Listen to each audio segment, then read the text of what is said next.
Baleka milika Yesu Kristo wase Nazareti, moya oitweni siyatoka Nkosi, siyatoka Jehova, Nkosi yalizwe nako uNkulunkulu wethu ongcwele, eka milika Yesu wase Nazareti, linamandla Nkosi lona lodwa uNkulunkulu wethu ongcwele, liyasebenza Jehova. Thetha nathi ke Nkosi ngokwexesha, egameni lika Yesu Kristu wase Nazareti, siyathoba thina Nkosi, uNkulunkulu wethu onamandla, sithobela Nkosi, uNkulunkulu wethu ongcwele, elakho ilizwi ngegama lika Yesu wase Nazareti, sebenza Nkosi kule ndawo, Thixo wethu onamandla, ngamandla Nkosi, uNkulunkulu wethu ongcwele, kamoya oyingcwele, egameni lika Yesu wase Nazareti, dala Nkosi into entsha, uNkulunkulu wethu onamandla ezimpilweni zethu, uNkulunkulu wethu onamandla, ngalo Jehova izwi lakho, moya oyingcwele, egameni lika Yesu wase Nazareti, hamba Nkosi ngamandla wakho, Thixo wethu onamandla, hamba Nkosi, uNkulunkulu wethu ongcwele, ngomoya wakho oyingcwele, egameni lika Yesu wase Nazareti, silapha Jehova, uNkulunkulu wethu onamandla, ukuze tudale Nkosi, Thixo wethu ongcwele, utshintsho Nkosi ezimpilweni zethu, uNkulunkulu wethu onamandla, someleze ngalo, uNkulunkulu wethu onamandla, sifundise ngalo, uNkulunkulu wethu onamandla, sikhuthaze, uNkulunkulu wethu ongcwele, ngalo Jehova izwi lakho, egameni lika Yesu wase Nazareti, awuthethe ngalo, Thixo wethu onamandla, kungafanelekanga, uNkulunkulu wethu ongcwele, egameni lika Yesu wase Nazareti, awuthethe ngalo, Thixo wethu onamandla, uyishiye Nkosi impilo yethu, uNkulunkulu wethu onamandla, isafana nakuqala, uNkulunkulu wethu onamandla, nasebusuku Nkosi, uNkulunkulu wethu ongcwele, ngenxa yezwi lakho, moya oyingcwele, siyathoba Jehova, uNkulunkulu wethu onamandla, egameni lika Yesu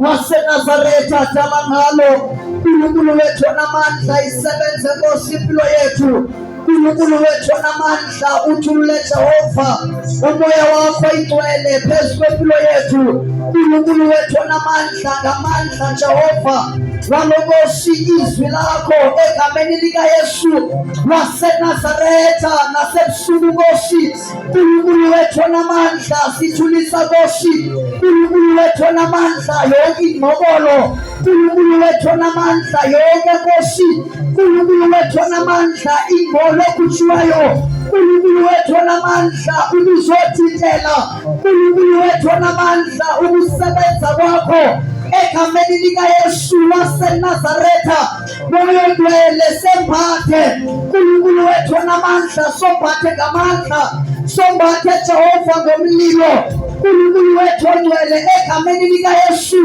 wase Nazareti, izwi lakho, Thixo wethu onamandla, linamandla okudala, uNkulunkulu wethu onamandla, izwi lakho, uNkulunkulu wethu onamandla, linamandla okukhulula, khulula Nkosi ngalo namhlanje, ngegama lika Yesu Kristu wase Nazareti, siyathoba oyingcwele, siyathoba Jehova, ukuze uphakame, uNkulunkulu wethu onamandla, wena unguThixo, egameni lika Yesu Kristu wase Nazareti, silapha Jehova, ukuze Nkosi usibumbe kabusha, Thixo wethu onamandla, silapha Nkosi, uNkulunkulu wethu onamandla, ukuze Jehova udale Nkosi into entsha empilweni yethu, uNkulunkulu wethu onamandla, athi ohlabelelayo Nkosi uJesu mawunganehluli, athi lapho Nkosi wabiza abanye, Thixo wethu ongcwele, athi mawungizwe nami, sisho njalo Nkosi namhlanje,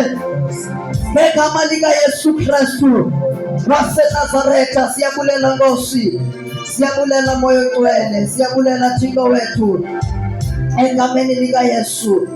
Thank you Jesus. Disondela kuwe, disondela kuwe, disondela kuwe, Thixo Tisondela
notata naye cela sibazame ngezandla kakhulu ndibulise kubathandekayo ibandla lonke, ndibulise umoya oyingcwele ophakathi kwethu ngegama likaYesu Kristu waseNazaretha. Amen. Hallelujah. It's nice to be here. Ndiyisibisile kubathandekayo ndiyakhora izono zam zaphela uYesu wayinceda kakhulu impilo yam, wandikhulula, wandisilisa egameni likaYesu Kristu waseNazaretha. ndiyixolisa ke bathandekayo ngokungabikho bengekho izolo besiya kwi-funeral eTuba. uThixo kuye wasithwala wasifihla sathi sabuya siyabulela kakhulu uThixo bathandekayo egameni likaYesu, amen. Thina ke sijonge izwi lenkosi kwincwadi yokumkani besibini. Sukiseka simangade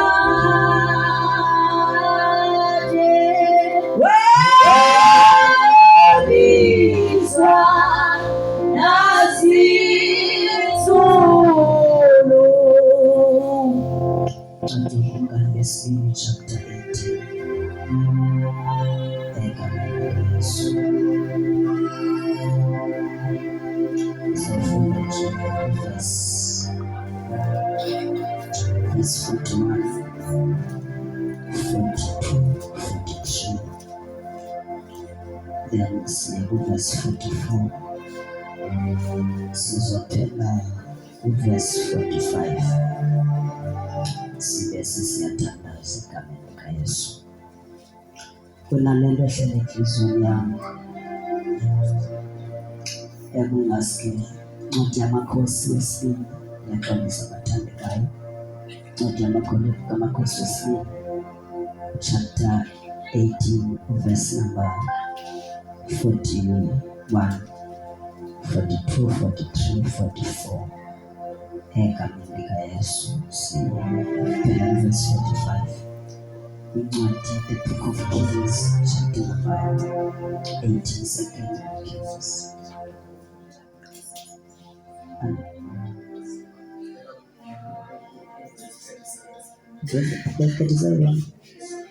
Oh, sorry, namba ngokuqala ndiyaxolisa kakhulu. Amen. Okumkani bokuqala ndixolela abathandekayo. Chapter 18 verse 41. Egameni likaYesu. Nalento ehlele enhliziyweni yami indaba yokumazi uKristu noba yokumazi uThixo. Uhlala into ethi emoyeni wami, ukuze umazi uKristu noba ukuze umazi uThixo, umazi ngoba ube ne-communication naye, noba ube nolumano naye, if ndibeka kakuhle, ube nobudlelwane naye. Kodwa ndiyacinga uba nesiXhosa lunxulumano. Yes, yabona xa ukuze umazi umntu, awukwazi ukumazi umntu ngoba umbona kuphela, but ukubiza ukuze umazi umntu uba ube ne-conversation noba ube nengxoxo naye, ukwazi ukuthetha naye. Mandenze umzekelo ngomntu onomntana. Uba umntana wakho ukuze umazi ngokupheleleyo umntana wakho, umazi ngobana xa elambile uyatsho uba ndilambile, naxa ngaba esozela uyatsho into yobana ndiyozela. But uba umntanakho akathethi, akukho lula into yobana umazi. So intetho yam isekutheni ke ndigcwaliswa into ethi kumele simazi uThixo. Simazi njani uThixo? Simazi ngoba sibe nonxulumano naye, sibe ne-communication naye, sicommunicate naye, sixoxe naye. Then uThixo ke kuthethwa naye ngomthandazo, kuxoxwa naye through umthandazo, ukuze ukwazi ukumazi uKristu, ukuze ukwazi ukumazi uThixo, noba ukuze ukwazi ukumazi uMoya Oyingcwele. Awunomazi uba ulikholwa elingahlaliyo emthandazweni. Amen. Ukuze ukwazi nokuyiva ivoice kaMoya Oyingcwele, iba likholwa elihlala emthandazweni. Ukuze ukwazi ukuliqonda nokuliqika ilizwi likaThixo, iba ngumzalwane ohlala emthandazweni, because ubudlelwane bethu sibakha naye ngomthandazo. Amen. Yabona xa unobudlelwane nomntu, unomntu onobudlelwane naye, uyamkhumbula xa kugqibelele kudala ukuthetha naye. Then xa unobudlelwane nomntu kumcinge nje, kungekho nto ucinga ukumfowunela, ucinga ukumWhatsAppa, ucinge nje ukumcallbacka, because lo mntu uyayazi relationship yakho naye. And xa umntu unobudlelwane naye kulula, akukho lula into yobana ubhoreke kukuthetha naye. Amen. But amakholwa namhlanje when it comes ezothetha noThixo ayabhoreka xa kusiwe emthandazweni because akanabo ubudlelwane noba akafuni ukuyenza i-communication naye. Masenze kanje ke bathandekayo ukuze mna nawe sikwazi uba nobudlelwane public. Ukuze undazi public kumele undazi privacy, kumele undazi ekhusini lakho ukuze noba ndime phambi kwakho undazi lobana lo ndiyamazi, ndiqinisekile ngestori sakhe because awuphelelani ukutheni undazi kuba ndiphambi kwabantu. Amen. Kunabazalwane ke abamazi uThixo xa besenkonzweni kuphela bakwazi ukuthetha naye xa besecaweni, but umuntu kwi-closet yakhe akanalo ixesha lokuthandaza, akanalo ixesha lakhe noThixo. Kunabantu izindlu zabo ezike zethuke, izindlu lokuthi zethuke xa zibona umzalwane ethandaza because azimazi ethandaza, azimazi lokudlelwane noThixo. Amen. So kwixesha esikhulu kugcwele amakholwa avutha kakhulu ecaweni, avutha kakhulu epulpiti minus kwi-closet zabo. So before ube likholwa elizothandaza 2 hours ecaweni, yiba likholwa elizothandaza 4 hours endlini yakho.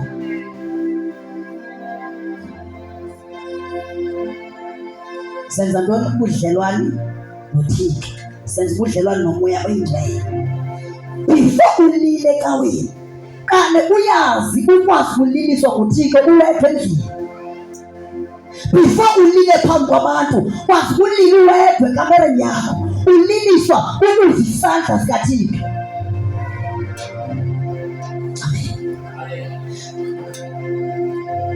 Into yasezulwini, into kaThixo asiyiva ecaweni kuphela.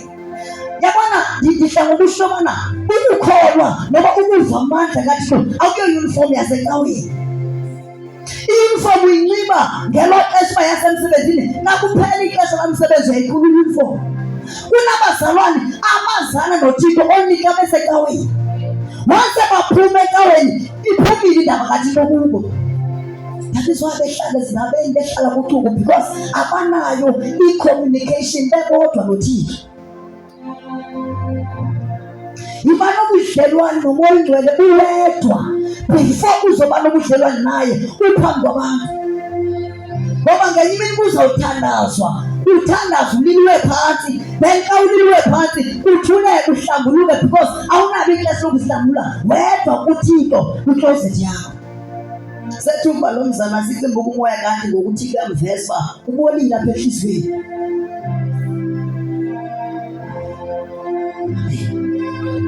Kunemithandazo ekumele uyithandaze kwi-closet yakho, ungayithandazi phakathi kwabantu.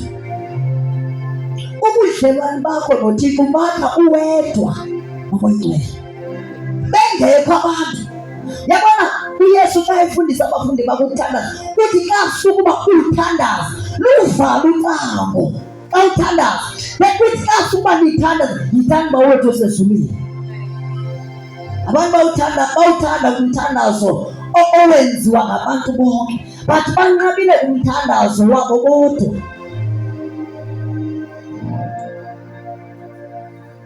Ezinye izinto singazibona zingenzeki ebandleni, singazibona zingenzeki ezimpilweni. Ungayibona enye into ingenzeki empilweni yakho kanti awunalo ixesha noThixo wena personal. Xesha ubanalo ngecawe kuphela xa kusiwe ecaweni, and xa uphuma usiyakonza unowuthandaza. Ithi iBhayibhile qala unyawo lakho xa sheshiwe lusiza endlini kaThixo, sihlolisise before xa uzophuma usokhonza kanti uhlole inhliziyo yakho uyithandaze. Ungalothandazani phakathi kwabantu. Yabona xa ungumzalwane othandazayo uthi kuthini ivesi akubongcwele sethetha nabo kuzawuthetha ukuthini. Athi uMshumayeli engekayivula ukuyivula, engakashoma kuvula kubani, xa uvula nje iBhayibhile yakho ivele straight kule ndawo uzovulwa kuyo because ungumuntu one-connection, one-relationship enhle nomoya oyingcwele. Amen. So ukuze ube likholwa elingazuxananaza, elingazunqaka, yiba likholwa elimazi uThixo wedwa kwi-closet yakho. Haleluya. It's nice to be here. Kumnandi ukuba lapha. Hallelujah. Kawuthi nje isandla sakho. Hallelujah. Cela kunifundele sithandaze egameni likaYesu waseNazaretha. Ncwadi yokumkani bokuqala, andazi bokumkani besibini bathini emlonyeni wami. Chapter 18 verse 41, 42, siphele verse number 45, then sizothandaza egameni likaYesu Kristu waseNazaretha. Ndiyolala ngingedwa ethuneni la, ndiyolala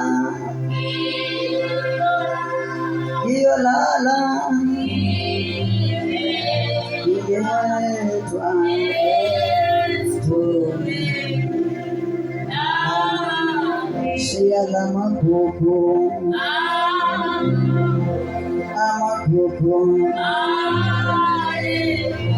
alelizwe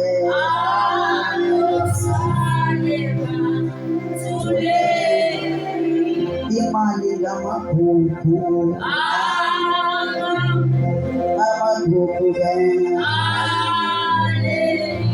alelizwe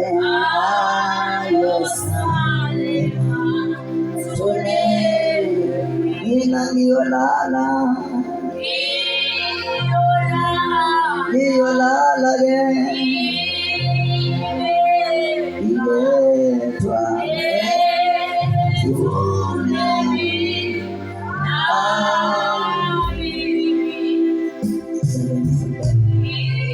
siyabuthisa nesisimane kaYesu ephilile ngoba nyaka anqonda besahlangana. Cela nifundele imfundiso wami. Ncwadi yamakhosi yokuqala chapter 41. Ungabamba imic. Okay. Yes. Chapter 18. Yes.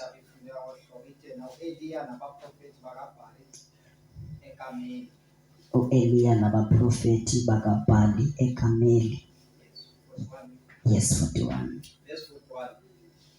Eliya wathi kubo, hambani abaprofeti bakaBhali ungabaleki noyedwa kubo. Bababamba u-Eliya wabehlisela emfudlaneni iKishoni. Eliya ukhupha umyalelo bangakubamba abaprofeti bakaBhali, then babanjwa ke bakhishelwa kumfula obizwa ngoba yiKishoni. Yes. Wababulala khona. Wayesethi u-Eliya ku-Ahabi, khuphuka udle uphuze ukuba kukhona udumo wemvula enkulu. Ndifuna simbambe uverse 43. Cela uyiphinde. Verse 43. Cela uyiphinde verse 43. Yes. Wathi encekwini yakhe, khuphuka ubheke ngasolwandle. Oh, sorry. Verse 42. Sorry. Yes. Wayesekhuphuka u-Ahabi ukuba adle aphuze, u-Eliya wakhuphukela esiqongweni saseKhameli, wakhothamela phansi, wabeka ubuso bakhe phakathi kwamadolo akhe. Yeah. Verse 43. Yes. Wathi encekwini yakhe, khuphuka ubheke ngasolwandle. Yakhuphuka yabheka yathi akukho lutho. Wayesethi phinda kasikhombisa. Yes. Kwathi ngokwesikhombisa yathi bheka kukhuphuka ifu olwandle lingangesandla somuntu. Wayesethi khuphuka umtshele u-Ahabi ukuthi bophela wehle funa uvinjelwe imvula. Cela uphinde uverse 44 bese uyathandaza. Wathi ngokwesikhombisa yathi bheka kukhuphuka ifu elwandle lingangesandla somuntu. Wayesethi khuphuka umtshele u-Ahabi ukuthi bophela wehle funa uvinjelwe imvula. Baba wethu namandla, owethu Yesu abakholwayo Nkosi uJesu, umkhalisi yethu Nkosi kuqala. Bwana lensindiso yethu wena Nkulunkulu onamandla, Nkulunkulu onqobayo, Nkulunkulu wahlulathi inhliziyo zabantu, owenzile Nkosi abantu Nkosi bakukhuphela ubuyo kumakade Nkosi inyaniso yakho. Bwana lethu Baba sibongile Thixo onamandla Nkosi ukusehlisela nokufa simakade Nkosi indaba zakho ezilungileyo Thixo Nkosi ngale mini egameni likaJesu waseNazaretha bawonceda ke Thixo ngalo Nkosi lapho bawo ofunge ngalo Thixo wathi likhali hlangothi zombili akekhali ke somandla nasebusuku lifohloze Nkosi luwise wonke amahlathi Thixo okumnyama phakathi kwenhliziyo zethu moyingcwele isale somandla Nkosi linzinze egameni likaJesu waseNazaretha yele Nkosi umuntu wakho simakade Thixo ozothetha Nkosi ngalo Thixo wethu onamandla emlomeni wakhe Thixo wethu sibasa Nkosi umlilo Thixo wethu onamandla wenyaniso Thixo wethu egcwele isicela kuye Thixo wethu olungileyo umnxibe Nkosi Jesu isicela kuye dwala lenyaniso egameni likaJesu waseNazaretha sibongile Thixo wethu onamandla ubeka Nkosi yamakhosi ithethe Nkosi simamele ukuthetha Nkosi wezilapho moyingcwele egameni likaJesu waseNazaretha nawe Nkosi uziphephane amen. Amen. Apha bathandekayo sifunda khona sifumana kunomprofethi uEliya nabaprofethi bakaBhahali. Ithi ke iBhayibhile abaprofethi bakaBhahali babesitya esithebele sinye nomama ekuthiwa nguJezabel noba nguIsabel. Ithi iBhayibhile uJezabel wayengunkosikazi yokumkani eyayiphethe kwaJuda ogama lokumkani linguAhabi noba yayiphethe kwaSirayeli. Then lithi iBhayibhile ke bathandekayo uJezabel wayebabulala noba engabafuni abaprofethi bakaThixo ehambiselana nabaprofethi bakaBhahali. Ithi iBhayibhile ke apho esifunda khona siva uEliya ekhupha umyalelo into yobana mababulawe abaprofethi babanjwe abaprofethi bakaBhahali. Xa kuthethwa ke ngabaprofethi bakaBhahali ixesha lethu ngabaprofethi bobuxoki, ngabaprofethi abakulahlekiso, ngabaprofethi abadukisayo. So ithi iBhayibhile wakhupha umyalelo Eliya into yobana mababulawe mababanjwe babotshwe then babe sebeyabulawa abaprofethi bakaBhahali. Then lithi iBhayibhile ke ngelo xesha kwakukhona isomiso esizweni sakwaJuda noba kwakukhona i-drought esizweni sakwaJuda. Njengoba kukhona isomiso ithi iBhayibhile it was for 3 years abantu bakwaJuda bengesanethelwa mvula, kungasekho mvula ebakhona beshiswa ngamalanga. Lithi iBhayibhile now apho sifunda khona ke uEliya unoba uEliya emveni kuba bebanjwe abaprofethi bakaBhahali noba abaprofethi bobuxoki. Lithi iBhayibhile wakhuphukela entabeni. Xa ifika khona entabeni wayehamba nomfana awayehamba naye. Lithi iBhayibhile wafika wathandaza. Xa ethandaza uthandaza ufaka inhloko yakhe phakathi kwemilenze noba phakathi kwamathambo. Ithi iBhayibhile wayemana emkhupha njalo umfana esithi makahambe ayohlola ngasenqwemeni lolwandle into yobana akukho nto na eyenzekayo. Lithi iBhayibhile nomfo wayemane ehamba njalo xa ethandaza uEliya, ekuhambeni kwakhe abuye nempendulo ethi akukho nto endiyibonayo. But lithi iBhayibhile uEliya waqhubeleka wathandaza. Ekuthandazeni kwakhe sengathi wathandaza kwisihlandlo sokuqala. Xa ngabe thandaza kubuya umyalezo othi akukho nto endiyibonayo.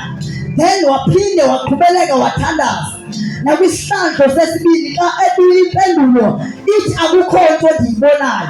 Waphinde waqhubeleka wathandaza nakwesesithathu isihlandlo kuvela umbiko othi akukho nto eyenzekayo. But into endiyithanda ngoEliya akathanga ngoba kungekho tshintsho olwenzekayo ndizawuyeka ukuthandaza. But lithi iBhayibhile waqhubeleka wathandaza. Ekuthandazeni kwakhe xa esebuya okwesixhenxe kwisihlandlo sesixhenxe iBhayibhile wabuya esindibona ilifu, lelifu elilibona lingangesandla. Haleluya. So noma lo muntu ethandaze for amaxesha amaninzi, noma ekuthandazeni kwakhe kungekho mpendulo efumanekayo, akazange ayekuthandaza. Ngoba xa ungumzalwane ukholwa yiba ngumuntu othandazayo. Ungathandazi ngoba kukhona impendulo enhle evelayo. Thandaza ngoba impendulo isiza kungayompendulo enhle. Ngoba yayikhona impendulo ekuthandazeni kwakhe, kungayompendulo emnikeza ithemba. But ekuthandazeni kwakhe akagive up. Ekuthandazeni waqhubeleka wathandaza, because wayi-understand uba lo ndithandaza kuye ndiyamazi unamandla okwenza. Haleluya. So xa uthandaza kuThixo, noma ngaba kungavela kuvele impendulo, noma kuvele umyalezo othi le nto uyithandazela ngeke yenzeke, mandiqhubeleke uthandaza.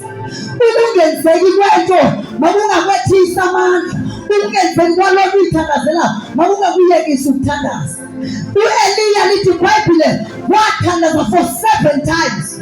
Ukuba mhlawumbe kundim kenda ndiyayeka ukuthandaza ngoba ayide yenzeke lelo kudala ndiyithandazela. Funa namhlanje ujonge izinto ekudala uthandaza ngazo, mhlawumbe wena usathandaze kambalwa, but ekuthandazeni kwakho thandaza uqhubeleke.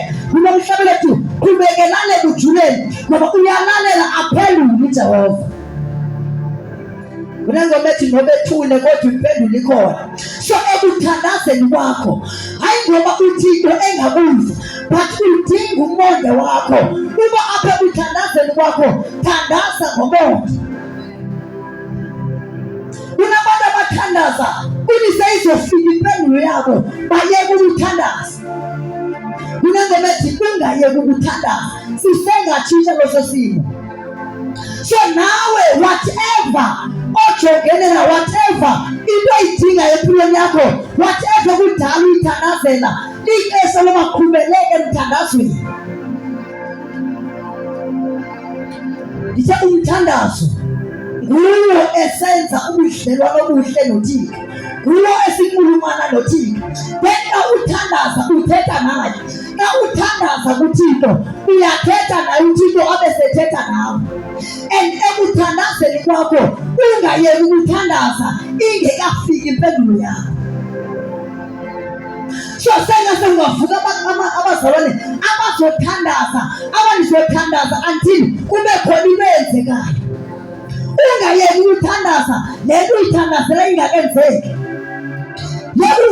Ekuthandazeni kwakho thandaza uthi uyibone physical, because xa sithandaza sithandaza sibokhona. But thandaza uyibone kholweni ube soyibona isenzeka literal.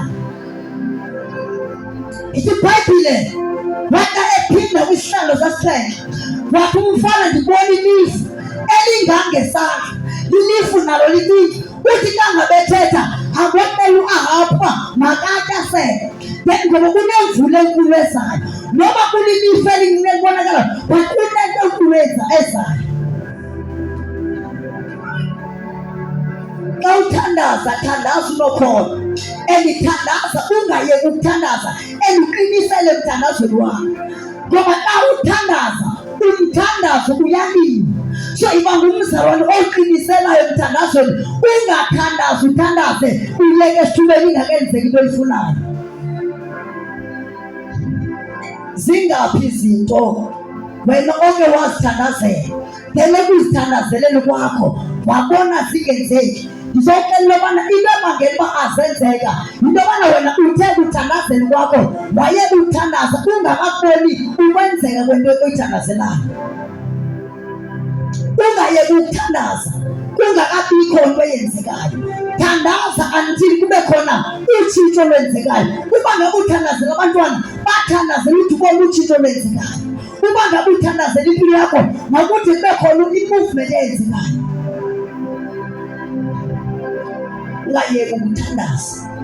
because umthandazo nguwo esinqoba ngawo, umthandazo nguwo esifumana izinto zethu kuThixo ngomthandazo. uJesu ulalela aphelule umthandazo, letha konke uJesu ngomthandazo, umthandazo wona unamandla ke,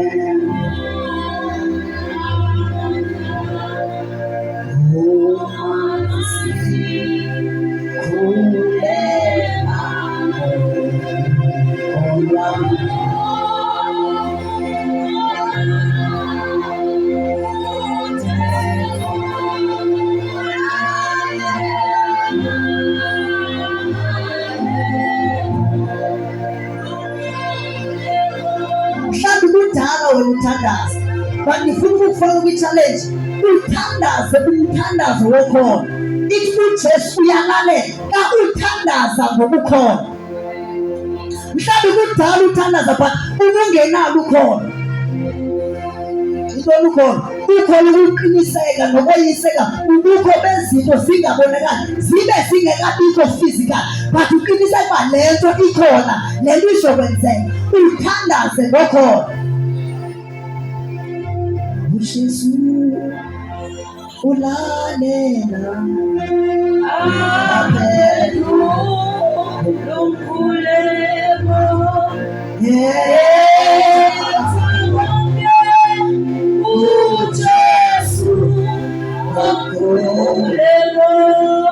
lento ubona ingathi ngeke yenzeke, lelo kudala uyithandazela othi kangabe ujonge ubona ingathi ngeke yenzeke. Namhlanje ngizokufaka kwi-challenge, thandaza by faith, ube lokho ekuyibona into oyithandazelayo.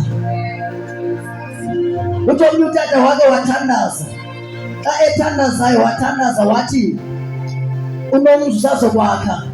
Xa ethandaza wathandaza wathi kule ndawo izokwakha kuzokukhona 7 rooms.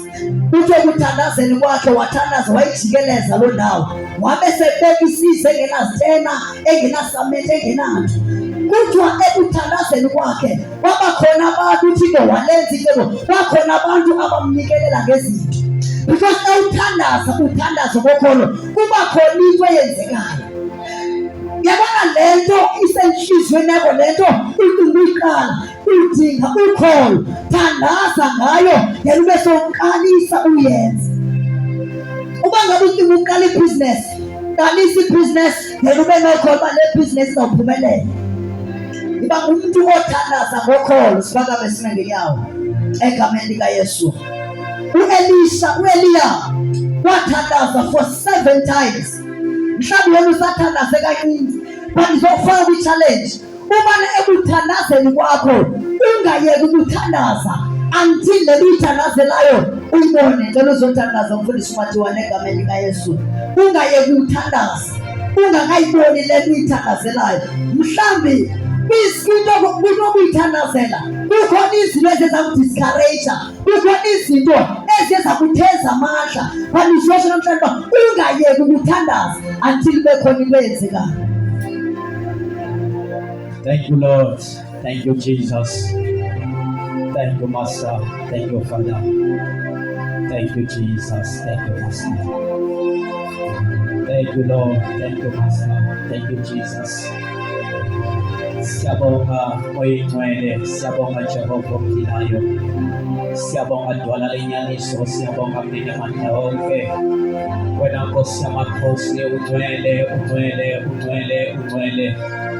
UJehova Baba Nkosi, igama lakho liyababazela nasebusuku Dwala lethu. Siyabonga moyingcwele ukuzwa, khuluma Nkosi nenhliziyo zethu, moyo namandla. Siyabonga Dwala lethu, siyabonga, siyabonga Nkulunkulu wethu ongcwele. Siyabonga mnene mandla wonke, siyabonga dwala linyaniso kuNkulunkulu obusayo. Usanjalo, usanjalo, usanjalo, usanjalo, usanjalo phakathi kwethu uNkulunkulu wethu omuhle. Usanjalo, usanjalo mhlekazi wethu, usanjalo sonini nanini, usanjalo dwala elinamandla, usanjalo mhlekazi, usanjalo uNkulunkulu wethu ongcwele, usanjalo mhlekazi. Naku bazalwane isimemo nakamazwi anamhlanje uthi mayikhulumo Eliya kulo mzalwane uthi khuphuka uhambe udle uphuze ngoba kuyabonakala ezulwini ukuthi likhona ifu elincane elingangesandla ekushoko nokuthi imvula enkulu iyeza. Haleluya, egameni likaJesu waseNazaretha. Ngizothi nje bazalwane nami egameni likaJesu ukukhuthaza ukuthi nje qhubeka ekujuleni. Haleluya, qhubeka ekujuleni, phosa amanetha, qhubeka ekujuleni, waphose amanetha. Haleluya, uthi mayibhala lo mbhali uthi yena khuphuka bese uyadla uyaphuza ngoba kuyabonakala, kubonakala ifu, libonakala kodwa lilinganiseka lincane. Uthi mayilinganisa lingane lingangesandla kodwa uthi khuphuka udle. Haleluya, we come here ukuzosho nje ukuthi bathandekayo hlezi kunezinto ekade uthandaza ngazo zingenzeka empilweni yakho, kodwa nathi ithemba namhlanje umbhali anikeza lona athi khuphuka udle ungasakhala ubese uyaphuza ngoba kuyabonakala ukuthi ikhona ifu. Noma libonakala kodwa ifuthi umbhali mayibheka lomprofethi ulinganisa ifu nangesandla uthi yebo lincane ifu lingangesandla kodwa khuphuka. Haleluya, khuphuka udle, khuphuka udle.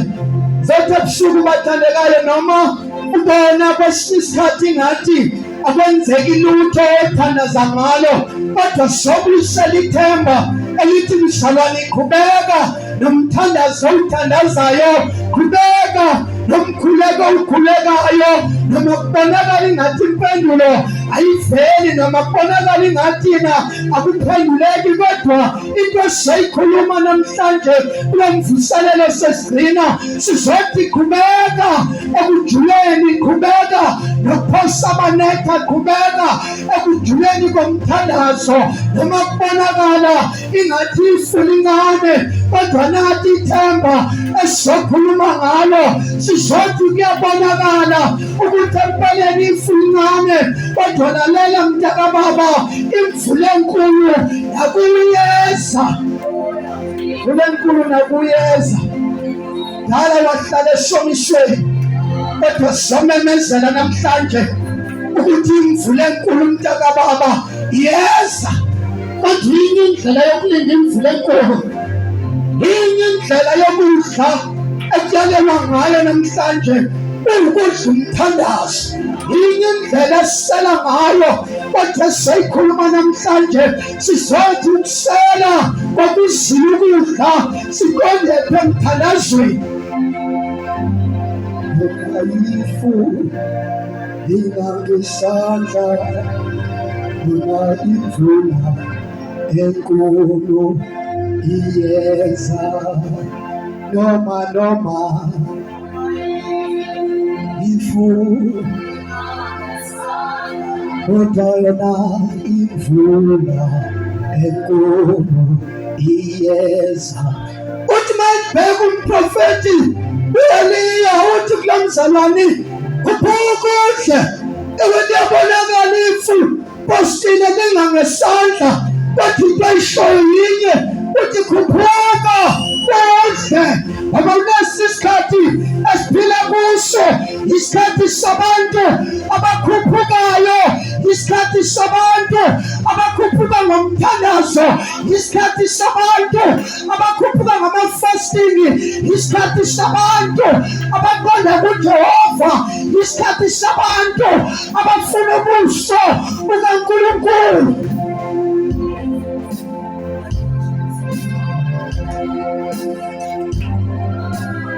kungathiwa mhlawumbe amasipho mntakababa kade wawafaka, kodwa just nje namhlanje awuyitshela inhliziyo yakho la ukhona, ukhulume nayo uthi inhliziyo yami ngiyabona ukuthi noma kodwa ifu incane lingangesandla, kodwa ngizwa umdumo wemvula enkulu ezayo, ngoba sithemba izinto ezikaNkulunkulu, sizithembe zincane izinto zikaJehova, kodwa sikholwe ukuthi ngakusasa zizozala inkulu.